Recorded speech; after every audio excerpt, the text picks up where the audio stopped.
Dans la manière d'être de Jean-Luc Mélenchon, avec une forte personnalisation de la campagne autour de sa personne, est-ce que quelque part ça ne montre pas une sorte de dérive un peu populiste malgré tout? Est-ce qu'il n'est pas populiste tout simplement, Jean-Luc Mélenchon? Alors, populiste, je ne sais pas. Il a la conviction que pour faire entendre des propositions de fond, et il en est porteur, il faut le faire entendre haut et fort. Moi, ma conviction, c'est qu'il faut, dans les campagnes politiques, essayer de la jouer collective, de faire entendre ces propositions à plusieurs voix, avec un Jean-Luc Mélenchon qui va porter les choses de manière un petit peu fracassante, et puis avec d'autres voix plus calmes, peut-être plus tempérées, comme Pierre Laurent, par exemple. Je crois que tout ça est très complémentaire, l'essentiel étant de porter au fort des convictions, des propositions. Alors, pour aller le plus loin possible, en fait, du côté de Jean-Luc Mélenchon, du côté des valeurs de gauche en général, il y a une question qui se pose aujourd'hui, c'est être au deuxième tour de l'élection présidentielle. On voit deux candidatures ancrées à gauche, celle de Benoît Hamon d'une part, celle de Jean-Luc Mélenchon d'autre part. Une candidature encore avec les Verts, avec Yannick Jadot, qui se situe aussi plutôt dans une philosophie de gauche, on va dire. Aujourd'hui, avec trois candidats à gauche, le deuxième tour, il semble hypothétique. Qu'est-ce qu'il faut faire en fait pour que la gauche soit présente au deuxième tour? Il faut se rallier derrière Jean-Luc Mélenchon. Il faut que Benoît Hamon se rallie à la bannière de Jean-Luc Mélenchon.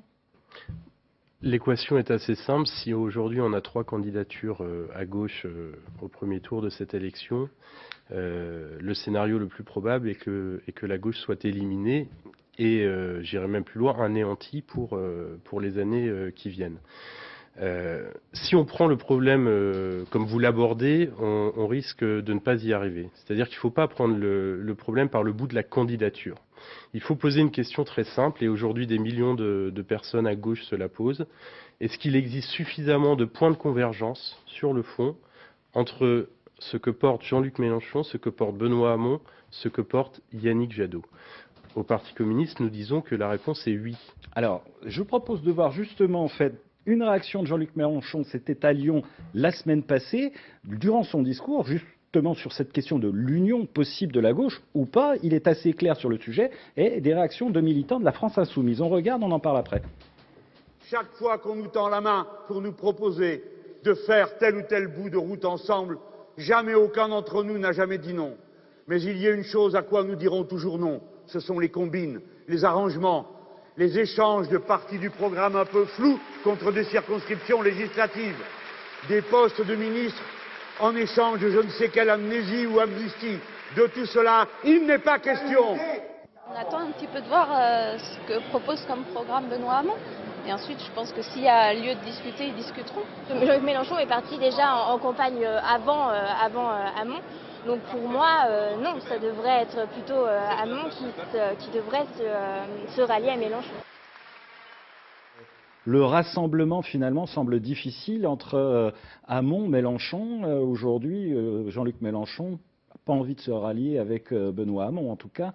Et puis Yannick Jadot semble aller plutôt du côté de Benoît Hamon.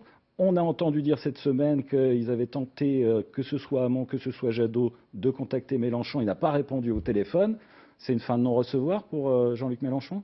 Non, le rassemblement est difficile et il sera même impossible si on commence par poser la question de qui pour le porter, quel candidat. C'est le piège de la Ve République qui se referme sur nous.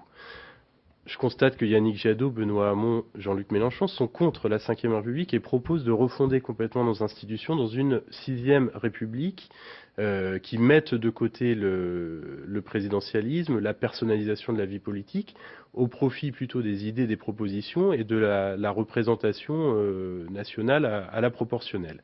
Donc écartons pour le moment cette question, il faut aller très vite.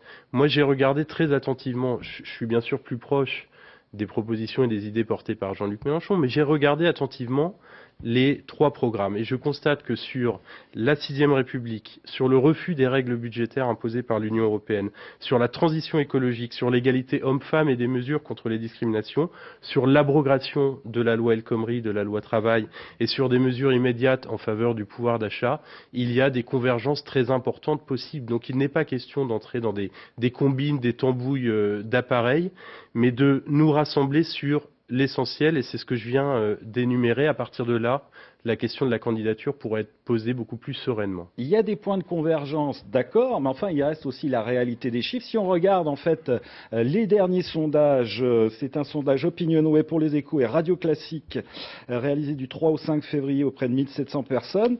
Eh bien, François Fillon apparaît à 20%, Benoît Hamon 14%, Marine Le Pen 26%, En Marche Emmanuel Macron 23%, et France Insoumise Jean-Luc Mélenchon à 11%. Alors, il semblerait même que selon les tout derniers sondages, Benoît Hamon soit monté à 16% et que Jean-Luc Mélenchon stagne à 5 points derrière lui. Est-ce que ça ne veut pas dire qu'il faut se rallier à Benoît Hamon pour que la gauche soit présente au deuxième tour ? J'insiste, ne posons pas le problème en termes de ralliement. On n'aura pas de réponse. Vraiment, allons-y sur le fond. Il faut d'abord discuter des contenus. On voit bien, bon, ce ne sont que des sondages, mais que la tendance est là.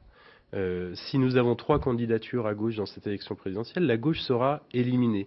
Ça signifie que les propositions de fond que nous portons avec Jean-Luc Mélenchon, que d'autres portent avec Benoît Hamon ou encore avec Yannick Jadot, ne seront pas présentes au deuxième tour. Donc c'est ça la véritable question qu'il faut aujourd'hui poser, et pas poser la question de qui se rallie à qui. Moi, je pose la question en termes de rassemblement. Enfin, toujours est-il que pour l'instant, en fait, les deux qualifiés pour le second tour, ce serait donc Marine Le Pen et Emmanuel Macron pour En Marche. C'est très dramatique pour notre pays.